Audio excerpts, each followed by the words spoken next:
Hello, everybody. I'm Mary Kenney, and I am your keynote addresser today. So, thank you so much for watching. First of all, I really appreciate all of you being here. Um, and I also want to congratulate all of you on participating in the Global Game Jam. It is such a big name and exciting experience, and such a great time to build your profile as a creator, your teamwork. It's just such a great opportunity. So I hope you all are really excited about the fact that you're part of this. I really appreciate all of you being here. Um, and I also want to congratulate all of you on participating in the Global Game Jam. It is such a big name and exciting experience, and such a great time to build your profile as a creator, your teamwork. It's just such a great opportunity. So I hope you all are really excited about the fact that you're part of this. Um, the reason that I'm giving this talk and the focus of this talk is going to be on games history, aka Why We Need Gamer Girls, which is the name of my book, which is what we're going to be focusing on. It's really easy for all of us, me included, to get really wrapped up in the day to day making of games, creating assets, fixing code, coming up with ideas, coming up with pitches, making our green light pitches. And because it's so easy to get wrapped up in the actual creation of the things that we love, sometimes we can overlook the culture surrounding it. Coming up with ideas, coming up with pitches, making our green light pitches.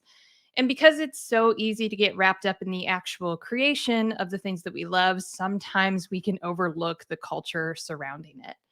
Um, we can fall behind on what our own history is, what current events are, what's currently being written about, what's happening labor wise in our industry. It's really easy to lose track of that in the midst of everything else we're trying to do, because creating games is not easy, which, believe me, I know. Um, but it is really important for all of us to know our history as game developers, as people who are participating in this industry and creating culture every day. The games that we create are culture. The ways that we talk about the games we create are culture. And because of that, it's really important for us to know where we're coming from as an industry, so we can look forward to where we're going and where we want to be going, instead of kind of oopsing into it. Um, so, I'm going to talk about history because that is the subject of my book. And my hope with this talk is that it inspires you going forward. Knowing your history can help you know what kind of game developer you want to be, what kind of influence you want to have on this industry. It can help you build a healthier practice for yourself, for your teams, for your studios. Um, so my question is really specific. It's, why do we need a book like the one I wrote? As I say here, I am the author of Gamer Girls: 25 Women Who Built the Games Industry. Why do we need a book like that? Why does it matter? And so that's what I'm going to be digging into in this keynote address. But again, the bigger thing to think about here is not just what is our history, but what does that mean about who we are today and who we are going forward. And that's something I hope is in the back of your mind as you jam on games, as you pitch games going forward, as you found studios, as you join studios, and just think about your role in this culture. What does our history tell us about the industry that we don't already know? Every single industry has myths around it about who the auteurs are, who the successful teams are, what it takes to be successful. And sometimes those myths are similar to history, but rarely do they actually echo accurately the history of any industry, really. So, what does the actual history tell us about ourselves that we don't already know? And how do we lose track of it along the way? I also talk a little bit about my methods for finding all of this information, because I hope it will help you as you continue to learn more about the industry and trying to keep track of what is happening in the industry. This will help you do your own research going forward as well, not just looking at what I already did. Promises for this talk. There will be colorful slides, as you can already tell, because this is one of them. There will be history. Yep, went over that. There will be book excerpts. I will be reading from my book. I'm not going to put big chunks of text up on the slides because I think that would be horrible to look at.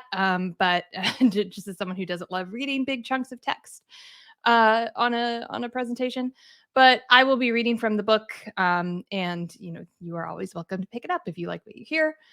There will be action items for each of us as individuals and for our studios, and there will be a cat photo if you stay all the way till the end. I promise. So hold on for that, if nothing else. All book art featured was created by the incredibly skilled Selene Pereira.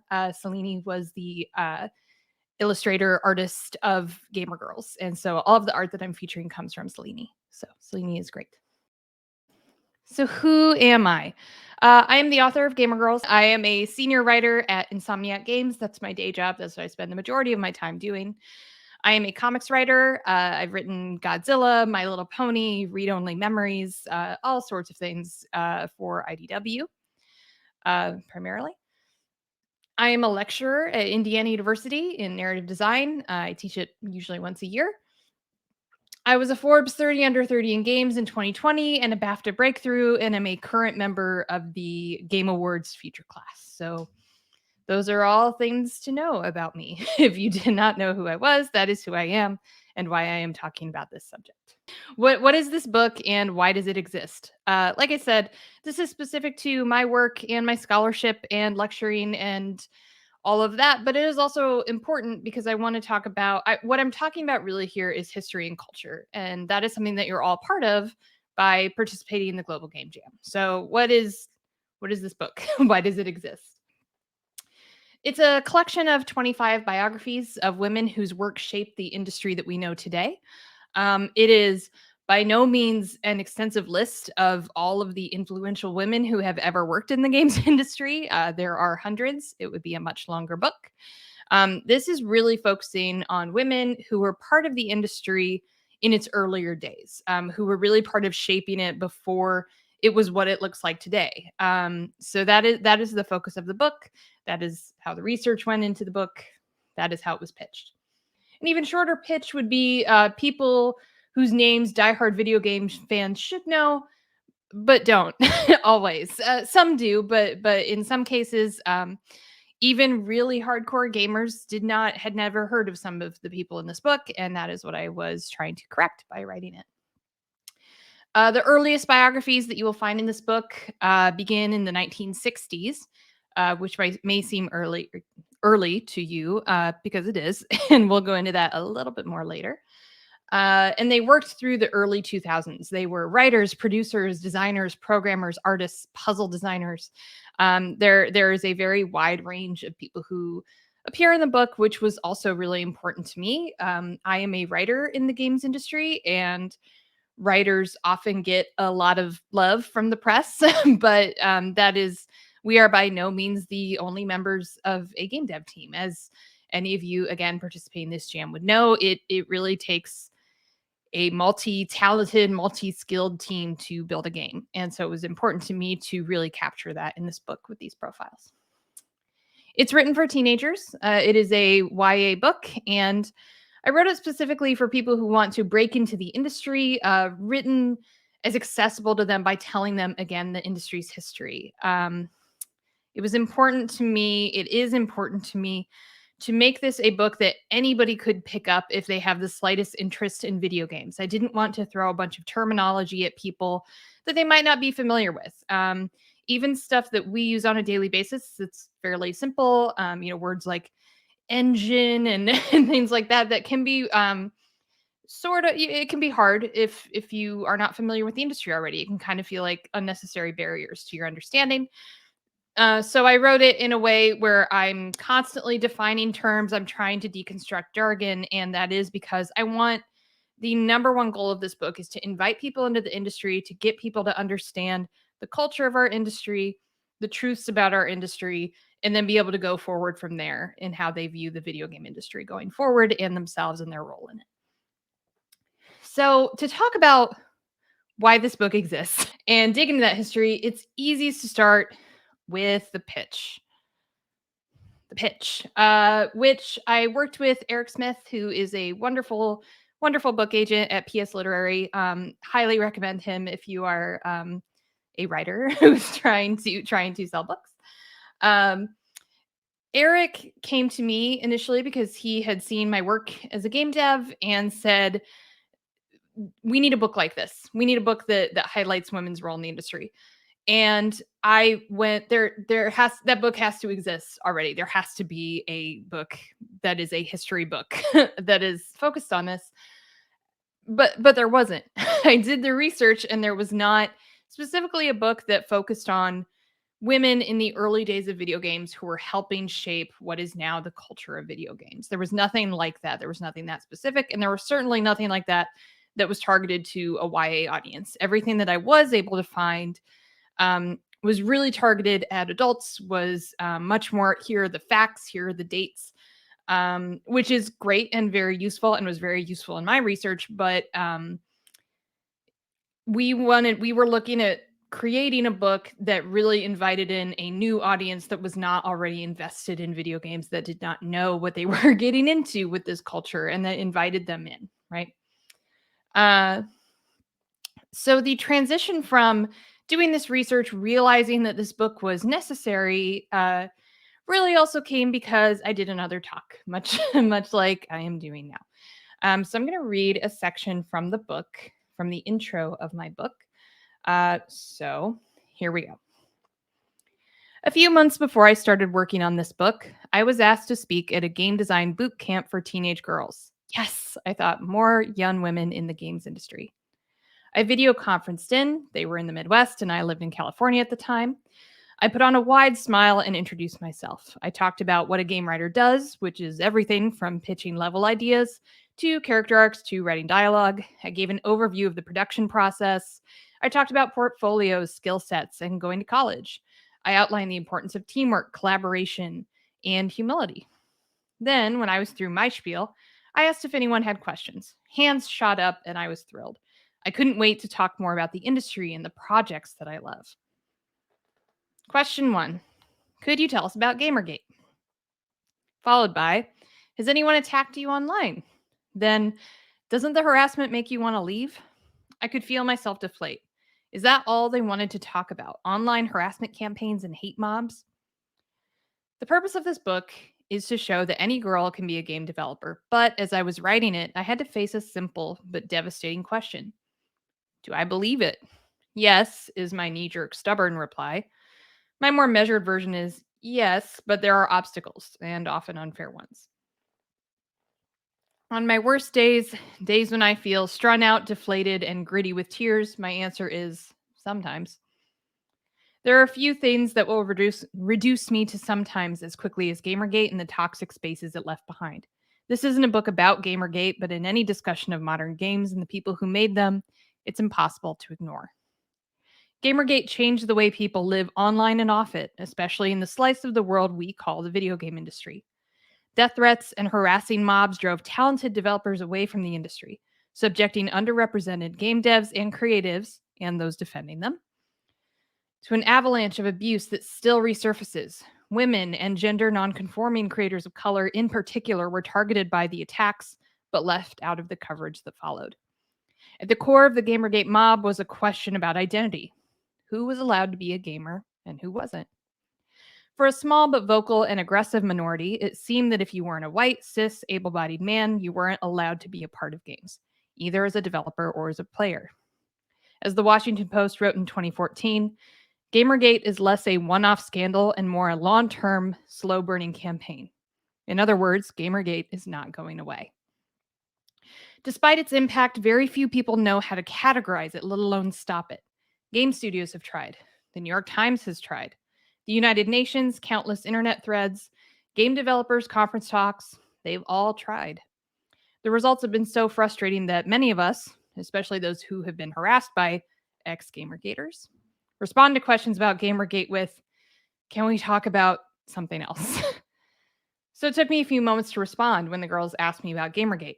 To their credit, they waited for me to collect my thoughts. As silent moments ticked by, I realized I had to tell them exactly how I felt about Gamergate. I'd offered them a look at what it meant to be a game developer.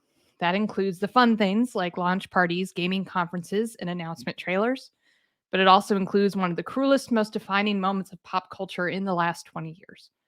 These girls wanted to make games, but they'd also grown up reading a torrent of articles that chronicled, sometimes in lurid detail, all the toxicity, hate campaigns, and doxing that seemed to come along with the job. If I were them, I'd ask the same thing. Certainly, there are days when I wanted to leave social media, but completely leave game development? Not really, because this is my dream job.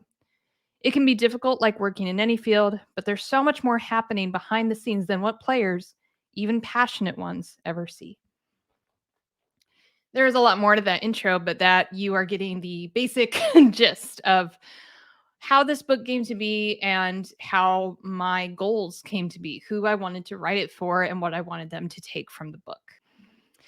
As I said extensively in that reading, Gamergate, we may try to forget it, but for the people who lived through it, it hasn't gone away. A lot of the leftovers, a lot of the people who participated in Gamergate and the people who were targeted by Gamergate are still around. It is not completely gone. And because of that, it's disingenuous to pretend that it was an isolated incident or that it's not still affecting the industry today. And that's why I wanted to write this book because going back to that question of who was allowed to be a gamer, who was allowed to be a game developer, so much of what Gamergate tried to posit was that this is an industry, this is a group that once belonged to a certain type of person, white, cis, able bodied guys. That's it. Those seem to be the only people who had been in this tiny little group. Uh, Both among Gamergaters, this seemed to be the belief. We've also seen this in pop culture a lot. This is who we see when we see groups gathered around the D&D table, groups going to the arcade. This is who tends to get depicted in those spaces. That's why this book exists, because the point of this book is that that's not true and that it was never true. That was never the full spread of who we see who are gamers. It was never the full spread of who we see that are game developers. It's simply inaccurate. And pretending that this space once belonged to a certain group and then finally spread elsewhere is wrong. It's disingenuous. It has always belonged to many different kinds of people, and it still belongs to many different kinds of people. And it is getting more diverse every single year. And that is exciting and good and tells us that there is a really promising future in the types of stories and games that we're going to see going forward. So, how did I find these women? If the point of this book is that many of the accomplishments of these women were forgotten, buried, left out of credits, just that people do not know about them, how does one go about finding history that is hidden? The history is there, is the short answer. You just have to do a little bit of digging. I cannot speak highly enough about the work being done by games journalists across the field. It is, they are chronicling game devs and their work and their struggles and their excitement every single day. The majority of what ended up in the book I found first through gaming websites and then was able to verify with other sources. Great games journalism is being done at Game Developer, formerly Gamasutra, Kotaku, Rock Paper Shotgun, Game Informer. These sites, as well as Vice, really gave me a ton of stuff that I could dig into and people I could reach out to for further details on these women and their accomplishments. The Strawn National Museum of Play is phenomenal. I suggest everybody participate however you can, read their articles, visit if you can. Very good and extensive history, again, of our industry, which is not nearly as new as we seem to pretend it is. There is a rich history for all of us to dig into. In addition, people from the NYU Game Center and fellow game developers were such a big help in finding these women, pulling together their histories, pulling together interviews. I cannot speak highly enough for NYU and all the help that they gave me. There is a list of names in the acknowledgments in my book, and this book wouldn't exist without them. Ton of help from many, many sources. So, like any author, I went into the book with a lot of assumptions, and they were wrong. They were mostly pretty much wrong. My first concern was we wanted to do the book from jump. We decided it would be about 25 women. Good number. And I was really worried that there wouldn't be enough names. There weren't enough women working in the industry. And this is what I'm talking about. I was a game developer at the time. I had been a game developer for years. I had gone to graduate school for game design. And I was still buying into the myth that women in games were pretty rare. It wasn't true, as it turned out. I was afraid I wouldn't be able to find 25 names. And yet, after doing my initial research, I had over 100 names on my list of women who would fit the bill, fit the very specific bill of just not just women working in games, but women working in the early days of video games. Uh, Over 100 women had to pare it down with the availability of research, the availability of interviews. There was a ton of criteria, mostly in how much I was able to fact check, but plenty of names. There were a lot of people working in this industry in its early days, and a lot of them were women. In addition to making sure that I could fact check everything, that I could interview people when relevant. Like I said before, I was really trying to find a widespread of which countries people were from, what roles they were in, what their firsts in the industry were.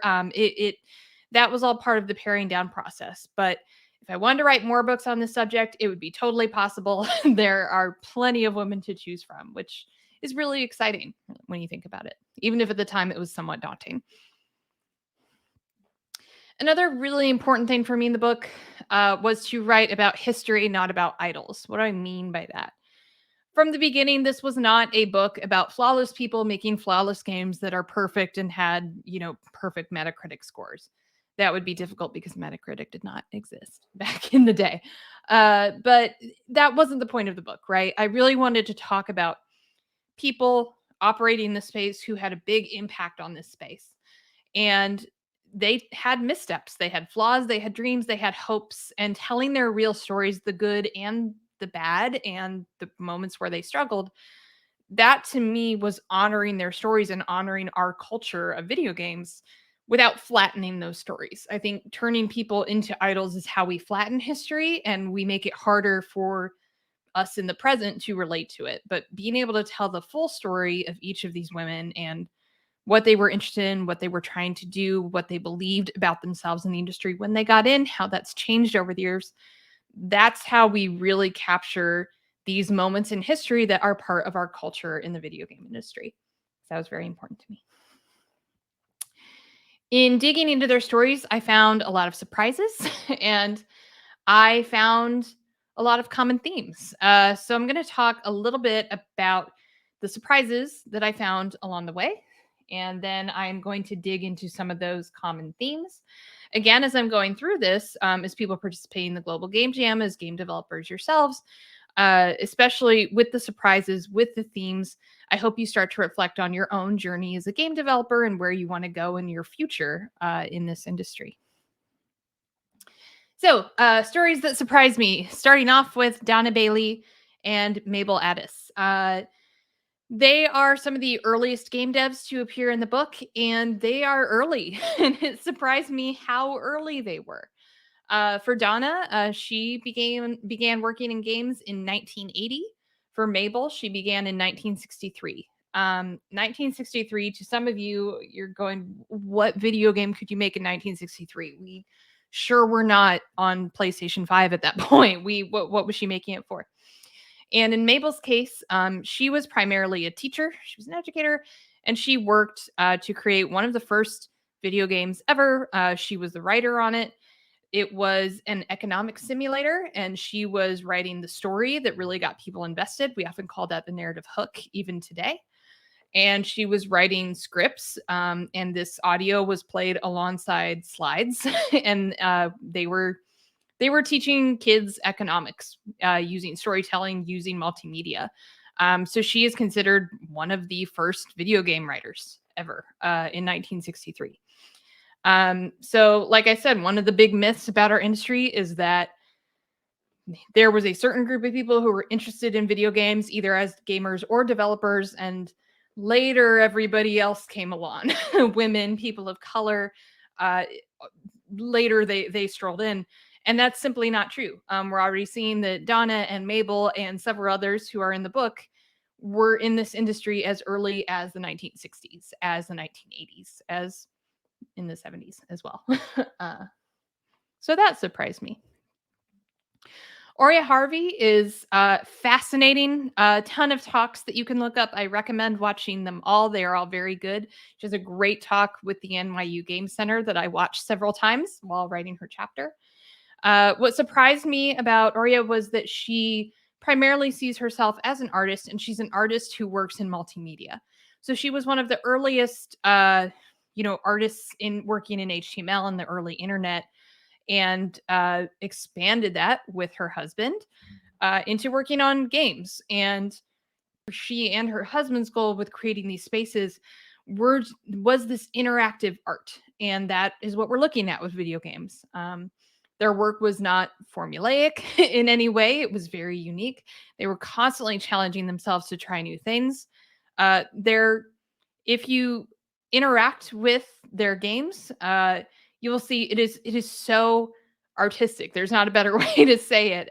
These are artists who are trying to create interactive spaces where players can decide what they are going to do and how they are going to do it with those pieces of art. It's really fascinating. Like I said, all of their talks are worth watching, are worth reading.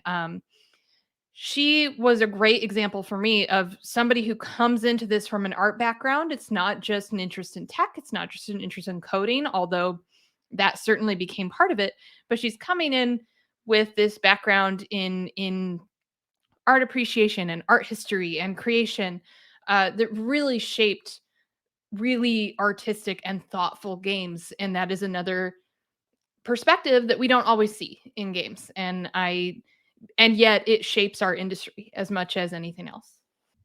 Kazuko Shibuya, she surprised me because she has a ton of influence. She was an artist on Final Fantasy, and much of what we have come to recognize as key to that art style uh, came from her. She created it. She was one of the first artists to work on it. She worked on the original Final Fantasy. She kept working on it for years. She wasn't in the credits of the game. It was shocking to me that someone who had so much influence on the game's look and feel and how players interacted with it and what they remembered about it and how it looks to this day because of those early designs in the original Final Fantasy could be left off the credits, that we could not know her name. It was many years before she was included in the credits, before she got her own Wikipedia page, before she was recognized as somebody who had and has a major influence in video games. Final Fantasy is one of the most influential games ever made, and she was one of the most influential people on it.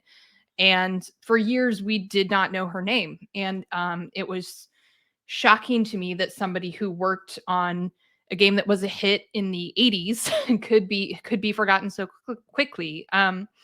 Any scholar of history will tell you that we have forgotten a lot more of our history than people realize. There are assumptions that we make based on pop culture and storytelling, and those are helpful and great, but the actual facts are very easy to lose. And what really surprised me about digging into her chapter and her work and looking at different talks she had done and different teachings she's done, I was really surprised how recent that history could be and still not be readily accessible. And that is why I wanted to write about her.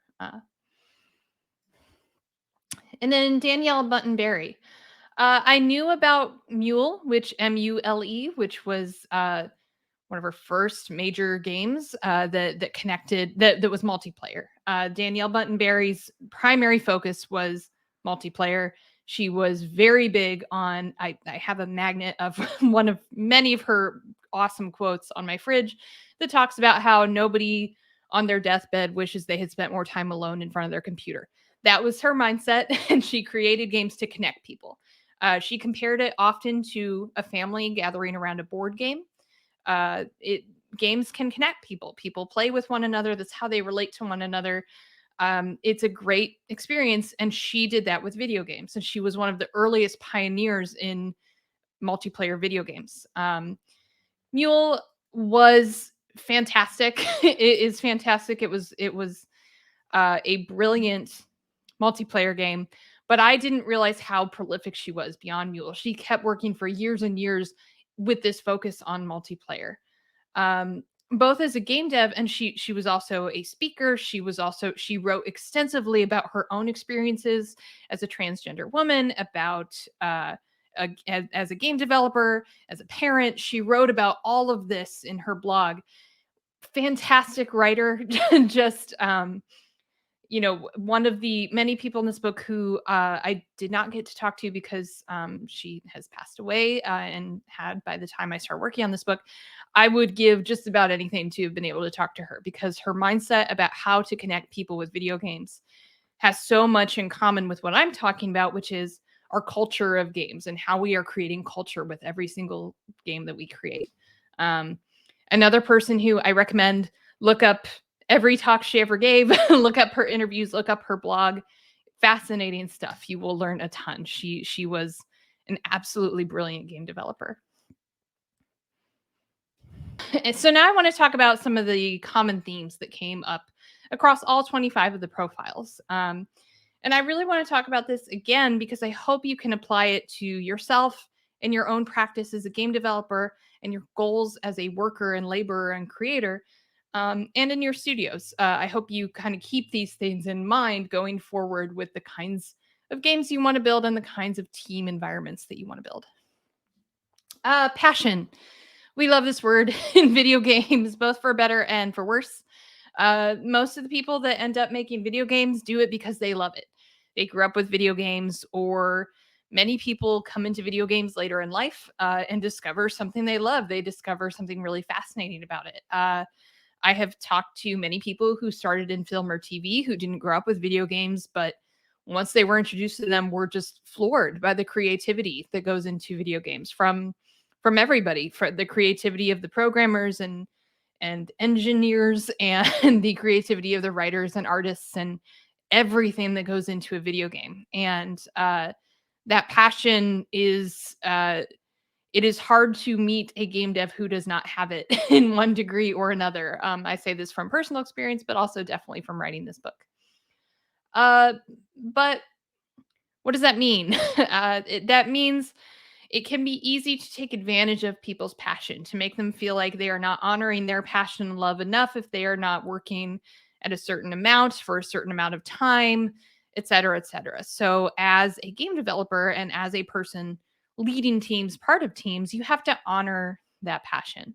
You have to allow people to own their own content, respect their work, and that lets that passion thrive. It's not just constant criticism and notes, it's also praise and working together in collaboration. Honoring it is really important to maintaining that passion instead of burning people out.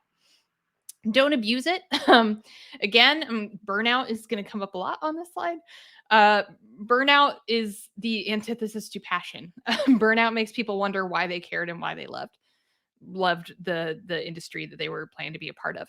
Encouraging healthy work-life balance, encouraging people to take breaks when they need it, encouraging them to keep working on something if it's not ready yet, that they don't have to be done on a certain deadline when possible. These are all ways to not abuse that passion and again to keep fostering it. Stamping out toxicity. Toxic workplaces kill passion real fast. If you are being bullied at work, if you are being belittled at work, if you are not being respected for your ideas and for your excitement, that is all part of a toxic workplace. And that forces people to either quit that job, they can't be there anymore, or to mentally check out so that it doesn't hurt them anymore. If you are forcing your employees to mentally check out, that's going to kill their passion for the industry. If you yourself are discovering that you're having to mentally check out to get through the day, that's a killer of passion. That's not a good sign. Credits. As I noted before, talking about Final Fantasy, credits are sometimes stolen. People work on a game and then are not credited for it. That is the easiest way that we lose sight of our history and sight of our true culture and not just the myths about our culture and who is allowed to participate and who is welcome in this space. You need to credit your developers. In the game itself, where and how are the people who worked on it listed? Did you list, that's typo, did you list the whole team? Did they have their correct titles? Are they listed for the work they did on your game? If they're not, that's a problem. On the press tour, really think about who is invited to speak to the press. Is it always one person? Can you diversify that at all? Who is your community team supporting? Who is getting the help and the training they need to be able to speak to the press about games? One thing I noted in a lot of my research was that in the 80s, 90s, early 2000s, games at Game Awards ceremonies on the press tour were often represented by one person. And that makes teams seem smaller. It makes the tour myth really continue, regardless of its truth. It makes it feel like only a certain type of person, because we're getting such a small sample of who worked on the game, is a game developer. How can you diversify that? Who else can you support? Who else can you uplift as was also part of this team and was very important to the process, which is everybody on the team? How have you listed contributors in the awards? Again, did you list the people who worked on the thing that was nominated for an award? Whose names appear? Do they have their correct titles? So on and so forth. How can you be more accurate and more equitable in who you're crediting on your teams? Mentors. This theme came through and was very great. Actually, this was very encouraging. It's something that I think our industry does pretty well, and that I think we can continue to do, all of us as game developers. As someone who has participated in a jam, you are set up really well to do this. Offer to mentor. Ask yourself who you're mentoring. Expand your pool to be more diverse. Does every person you're mentoring look like you and come from a background that is very similar to yours? If so, how can you change that? Who else can you help out? Who can you volunteer to help? Sometimes people might say, actually, no, you don't really have the experience I'm looking for in a mentor. Thank you, though. That's fine. Take it and keep going. How can you help? That is what you are asking here. It is not about your ego when you're offering to mentor. Know when to step back. That's when I already kind of got ahead of myself. If you're not the right mentor for someone, help them find someone new. If they say, hey, I really need the experience. For example, I'll speak about myself. I really need the experience of a woman who moved into a lead position. I have specific questions about that. It would be really helpful then for the person I've just said that to say, great, here are some names. Here are some people who would be wonderful to reach out to. If you can help make that connection, that is great. One of the things that I noticed in the research of my book that was really helpful were mentors came at many different seniority levels. You do not have to be a director or a lead to be a useful mentor. In fact, sometimes it's really helpful to be someone who recently broke into the industry, because all of your advice about how to break into the industry is still relevant versus even someone like me who broke in 7 years ago. Some of my advice is outdated. Not all of it, but some of it. And that's important to know. It's important to be honest about that as well, right? And then mentoring is not just reading someone's work, giving them feedback. It's also advocating for them, helping them in meetings, helping people speak up if they need to, at award shows and press and online. Mentioning their name, mentioning their work. These are different ways that you can be, even if you're not someone's official mentor, you can continue to honor teams. And like I was saying in the credits, really show the diversity of the people that are working on your products, right? Highlight their work, praise them for it, offer to write recommendation letters. These are all ways that you can help more people succeed in this industry for longer. And then this came up in my research, and I think it is important to address and is important to know going forward and how we want to continue to build our industry. Privilege was big. A lot of the women who are in my book were able to pack up and move cross country for a job. That is not an option for all people. Few of the women in my book had to move between countries. They were, if they were working in the United States, they tended to be from the United States. That is a privilege. Uh, most of them had gone to college at one point or another. That is a privilege. So it's important for us to think about going forward. How can we even the playing field to invite in more voices as we go forward? Remote work, for example, is really great. It allows people who live outside major game dev areas, like LA, Seattle, Austin, people who live outside of those areas to join the industry without having to move to what in some cases are some of the most expensive places to live ever. So this allows them to join the industry without having to uproot their lives in situations where remote work is appropriate. And As we saw during the pandemic, many more roles can be remote than we realized previously. So that is something to think about really seriously, and how that is going to widen the pool of people that you can invite in. Training and internships. Internships are so important, but they do usually require college. So, can you offer fellowships and other kinds of training that do not require a college degree to be part of? That is a great way to get past that piece of privilege. What other kinds of trainings can you offer? What other kinds of outreach can you offer that, again, inviting new voices and new artists and new creators who didn't necessarily, maybe were not able to go to college for whatever reason? So this is the cat picture I promised. Here it is. Here she goes. Um, I have listed here where to find me specifically, because usually in these talks I have a big lengthy Q&A section, but obviously not in this one because it's pre-recorded. But if you have questions for me, I would love to hear them. I would love to talk to you more about your interests and your scholarship and your interest in our culture and how our industry can continue to grow going forward. So this is my website. I'm on Twitter too much. I'm on Instagram as well. I have a plan to be on TikTok at some point. It just isn't happening yet. So any of these places are a great place to find me. They list how to get in touch with me. I would love that. I love to talk to people about the book and the research and the scholarship and the culture of games in general and how exciting it is. What I really want to leave you with here is you're all game developers. And that is so much more than just asset generation and idea generation and core loop generation and coming up with games themselves. You're part of an industry, you are part of a slice of culture. We are building popular culture with every game we make, with every interview we give, with how we talk about the industry and the people who are in it. You can improve that. You can make it healthier, you can make it safer, you can invite more people in, more diverse artists and voices that are going to make more and more creative and interesting and exciting games that you can also play. You can help with that by knowing the history and being able to carry that forward in how you talk about games.